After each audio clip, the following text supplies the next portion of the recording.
नमस्कार, सुप्रभात। स्वागत आप सभी का सबरंग कार्यक्रम में। मित्रों, विवेकानंद जी अपने गुरु रामकृष्ण परमहंस जी के साथ बैठे थे और उन्होंने अपने मन की इच्छा जाहिर की कि गुरुदेव, मैं हिमालय में जाकर पूरी तरह एकांत में गहन साधना करना चाहता हूँ। आप इस विषय पर क्या कहेंगे?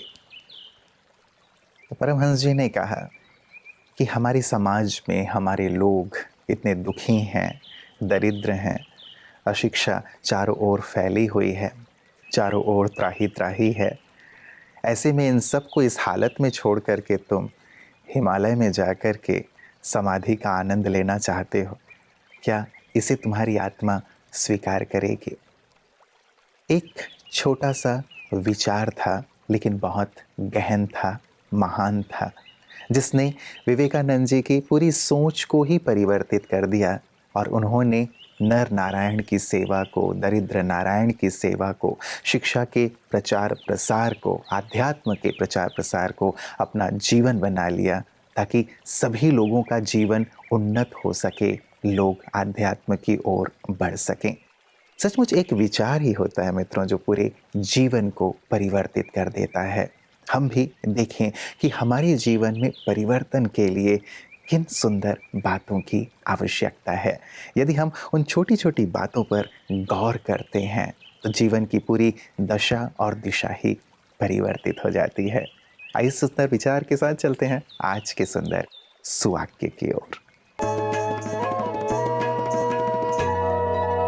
हर छोटा बदलाव बड़ी कामयाबी का पड़ाव। नींद से 1 घंटा पहले उठने का फैसला करना एक छोटा सा कदम लगता है, लेकिन सोचें कि आप एक सप्ताह में 7 अतिरिक्त घंटों के साथ क्या कर सकते हैं। हर सूक्ष्म परिवर्तन एकत्र हो जाता है और हमें असंभव उपलब्धि हासिल करने में मदद करता है। हमें सूक्ष्म परिवर्तनों की शक्ति को कभी कम नहीं समझना चाहिए। अपने लक्ष्य की ओर छोटे छोटे कदम उठाएं। यही जीवन में निरंतर प्रगति का रहस्य है।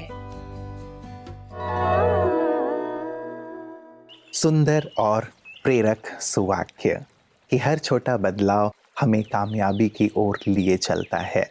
हमें निर्णय लेना होता है मित्रों कि हम कौन सा बदलाव अपने जीवन में लाएं। भले ही वो छोटा प्रतीत होता है, लेकिन वो छोटी चीज़ भी अति महत्वपूर्ण होती है। बड़ी सी मशीनरी में भी यदि एक छोटा सा नट, छोटा सा बोल्ट ढीला ढाला हो तो पूरी मशीनरी को ठप कर देता है। वैसे ही एक छोटी सी चीज़ कहीं ना कहीं हमारी सफलता में बाधक बन रही होती है, हमारी उन्नति में बाधक बन रही होती है। उसे जल्दी से जल्दी यदि हम परख करके परिवर्तित कर लेते हैं तो सचमुच सफलता हमारी कदम चूमने लगती है। तो हम ज़रूर बदलाव के साथ आइए इस बदलाव की ओर भी चलें कि हमें अपने जीवन में, अपने खान पान में, अपनी दिनचर्या में क्या बदलाव लाना है ताकि हम संपूर्ण स्वस्थ रहें। मित्रों, कैंसर की लगातार चर्चा हो रही है। आज एक सुंदर और महत्वपूर्ण सी जानकारी लेकर डॉक्टर प्रेम हमारे बीच हैं कि कैसे उपवास भी कैंसर में बहुत ही सुंदर माध्यम बन सकता है, उसे निवारण करने में, उसे दूर करने में। एक नई बात है मित्रों, गौर से सुनते हैं उपवास के बारे में। कैंसर के ट्रीटमेंट में एक इम्पॉर्टेंट फैक्टर रहता है उपवास, फास्टिंग।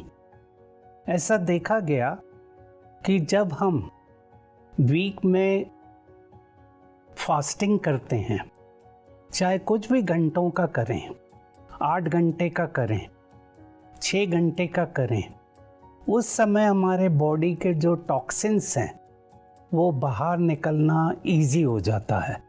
उस समय हम अगर पानी की मात्रा, वाटर लेवल को ठीक रखें तो वो टॉक्सिन जल्दी होते हैं और जो लीवर है वो हेल्दी होने लगता है। जब हम एक पर्टिकुलर टाइम पर फास्टिंग करते हैं, हमारे अंदर के सेल्स, कोशिकाएं उन कैंसर सेल्स को डिस्ट्रॉय करती, खा लेती है और इसके कारण हमारा ट्रीटमेंट का असर बेटर आता है।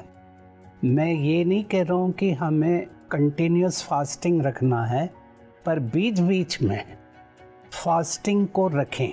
डाइट को हमें बैलेंस रखना है, पर बीच बीच में अगर हम उपवास रखते जाते हैं तो जो बॉडी का रीजनरेशन प्रोसेस है वो फास्ट होता है, जो रिसाइकल प्रोडक्ट हैं वो बाहर निकलना शुरू होते हैं, जो टॉक्सिन्स हैं उनका बाहर आना शुरू होता है।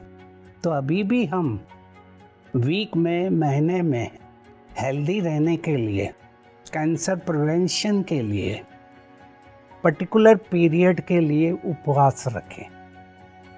आइए हम अपनी इम्यूनिटी को बढ़ाएं राजयोगा मेडिटेशन से।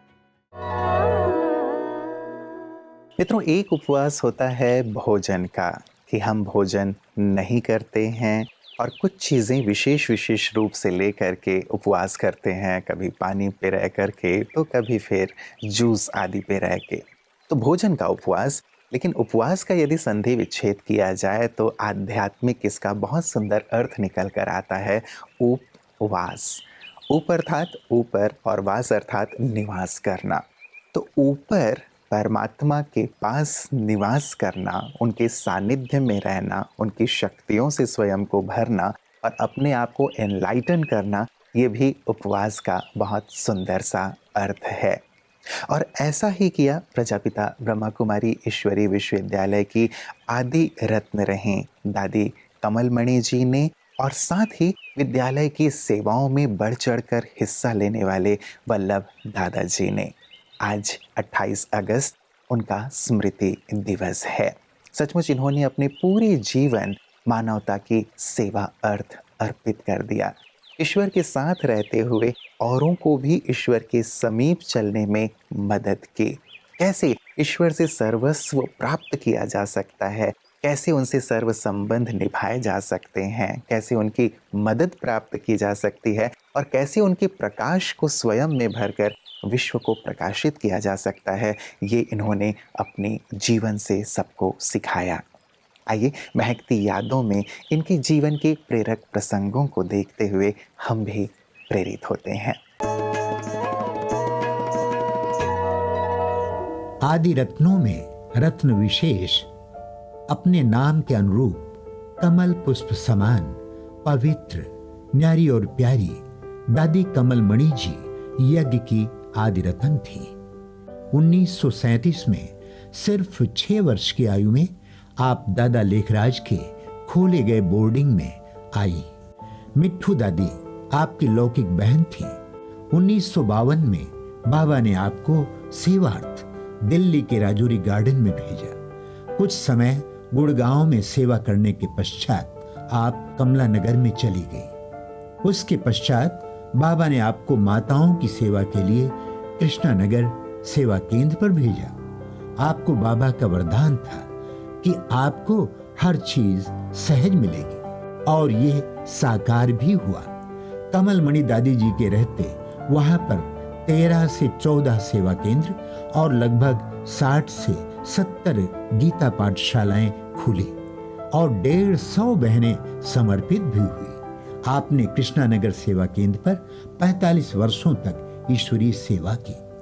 दादी जी की तबीयत ठीक न होने पर भी वो किसी से भी कभी सेवा नहीं लेती थी।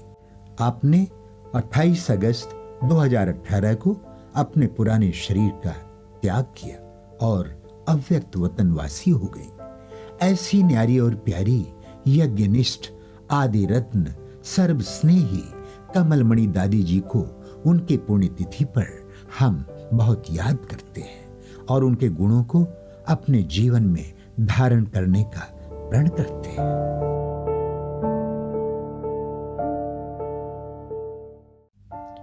वल्लभ दादा का जन्म 1947 में बिहार के हरिपुरा नामक स्थान पर हुआ। अपने माता पिता के साथ सन 1962 में आप ब्रह्मा कुमारीज के संपर्क में आए। सन 1967 में आप मुख्यालय माउंट आबू आए और प्रजापिता ब्रह्मा बाबा के सानिध्य ने आपको इतना प्रभावित किया कि आप इस यज्ञ में हमेशा के लिए समर्पित हो गए।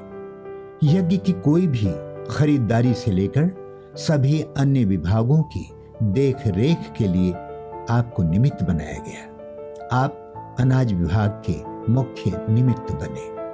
हमने देखा कि आप इकोनॉमी के अवतार थे।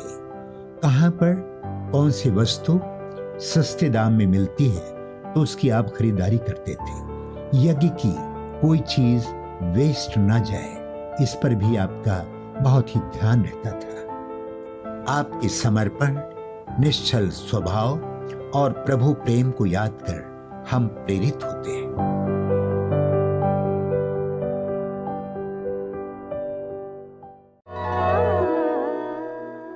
मित्रों, इन महान विभूतियों के जीवन से प्रेरित होते हुए हम भी कुछ उपवास करने का आज संकल्प जरूर लें। उपवास करें व्यर्थ बोल का, उपवास करें कटु बोल का। यदि हम कटु बोलते हैं तो कितना लोगों को कष्ट होता है, तो इस चीज़ का उपवास करें।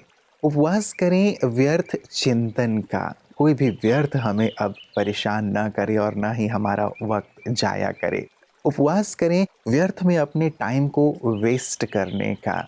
इन सब चीज़ों का यदि हम सुंदर उपवास करते हैं तो जीवन श्रेष्ठता की ओर बढ़ता चलता है।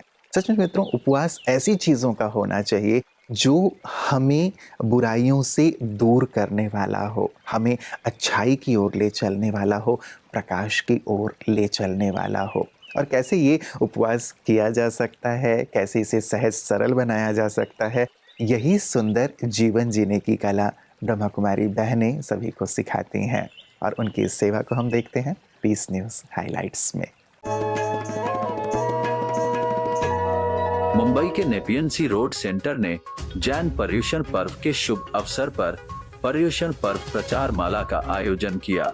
कार्यक्रम का आयोजन मुंबई के एक भव्य सभागार में किया गया। इस कार्यक्रम को जनता से अच्छी सफलता मिली और इसमें मुंबई शहर से लगभग 250 लोग, कई जैन और बी के छात्रों ने भाग लिया। इस कार्यक्रम में मुख्य वीआईपी पर्यटन मंत्री, कौशल विकास और उद्यमिता मंत्री माननीय मंगल प्रभात लोढ़ा जी और प्रमुख सामाजिक कार्यकर्ता औराकार चैरिटेबल ट्रस्ट के संस्थापक अमला रुइया जी उपस्थित रहे। अन्य वीआईपी जो दैनिक आधार पर समारोह में शामिल होते हैं, एंकर इंडस्ट्रीज के मालिक दामजी और जयंत चेड्डा जी और जैन समुदाय के अन्य उल्लेखनीय व्यक्ति भी उपस्थित रहे। मित्रों, लियो टॉल्स्टॉय एक बहुत सुंदर सी बात कह गए हैं कि इस दुनिया में हर एक व्यक्ति दूसरों को बदलने के बारे में सोचता है, लेकिन खुद को बदलने के बारे में कोई नहीं सोचता। आज हम बदलाव की बात कर रहे हैं मित्रों, और यदि एक सकारात्मक बदलाव जीवन में लाने के प्रति हम सजग हो जाते हैं, उसके प्रति जागरूक होकर परिश्रम करके, प्रयत्न करके एक सुंदर बदलाव ले आते हैं, तो सचमुच जीवन निखरता चलता है, श्रेष्ठता की ओर चल पड़ता है। तो कोई और बदले या ना बदले, परिस्थितियां बदले या ना बदले, लेकिन मैं अपने अंदर छोटे छोटे बदलाव लाता चलूं जो मुझे शिखर की ओर ले चलें। सचमुच यही बुद्धिमत्ता है। इस पर ज़रूर चिंतन कीजिएगा कि मैं अपने जीवन में क्या छोटे बदलाव लाऊं ताकि जीवन ऊंचाइयों की ओर चल पड़े। और सचमुच यही हमारे जीवन को प्रकाशित करेगा, यही हमारे लक्ष्य की ओर हमें शीघ्रता से लिए चलेगा। तो ढेर सारी दुआएं और शुभकामनाएं आपके लिए कि आप परिवर्तन पथ पर आगे से आगे बढ़े हैं और अपने जीवन को सबके लिए आदर्श बनाएं। नमस्कार, ओम शांति।